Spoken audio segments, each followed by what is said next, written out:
আসসালামু আলাইকুম বন্ধুরা, আজকে দেখাবো কিভাবে খিচুড়ি রান্না করতে হয়। আমি প্রথমত দিয়ে দিলাম তেল, এর ভিতরে দিয়ে দিলাম ৫-৪টা এলাচ, দিয়ে দিলাম ২টো তেজপাতা, দিয়ে এর ভিতরে দিয়ে দিলাম রসুন, দিয়ে দিলাম পেঁয়াজ দিয়ে এটাকে আমি একটু ভেজে নেব। হালকা করে ভেজে নিয়ে এর ভিতরে আমি দিয়ে দিব ১ চামচ হলুদ, দিয়ে দিব এর ভিতরে আমি ১ চামচ লবণ দিয়ে দিলাম। দিয়ে এটাকে আমি একটু হালকা করে ভেজে নিলাম নিয়ে এর ভিতরে আমি দিয়ে দিব চাল দিয়ে এটাকে আমি ২ মিনিটের মতো ভাজবো, ভেজে নেব। ভেজে নিয়ে ভেজে নিয়ে এর ভিতরে আমি দিয়ে দিব মসুরি ডালটা দিয়ে ১ মিনিটের মতো ভাজবো। ভেজে এর ভিতরে আমি দিয়ে দিব আলু দিয়ে দিলাম। দিয়ে এটাকে একটু নাড়াচাড়া করে এর ভিতরে আমি দিয়ে দিলাম গরম পানি, পরিমাণ মতো গরম পানি দিয়ে এর ভিতরে দিয়ে দিলাম কাঁচামরিচ দিয়ে এটাকে আমি ঢাকনা দিয়ে ঢেকে দিলাম।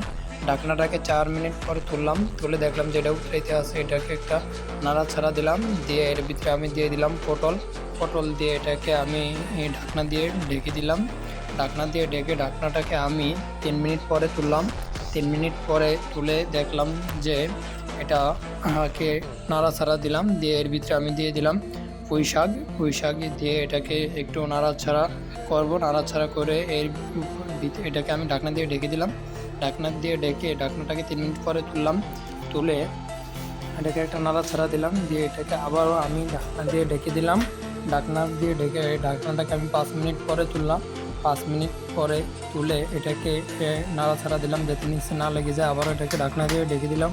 ঢাকনাটাকে আমি ২ মিনিট পরে তুলে এটাকে আমি এখন নিচে নাড়াচাড়া দেবো যাতে নিচে না লেগে যায়। আমার খিচুড়ি রান্না শেষ।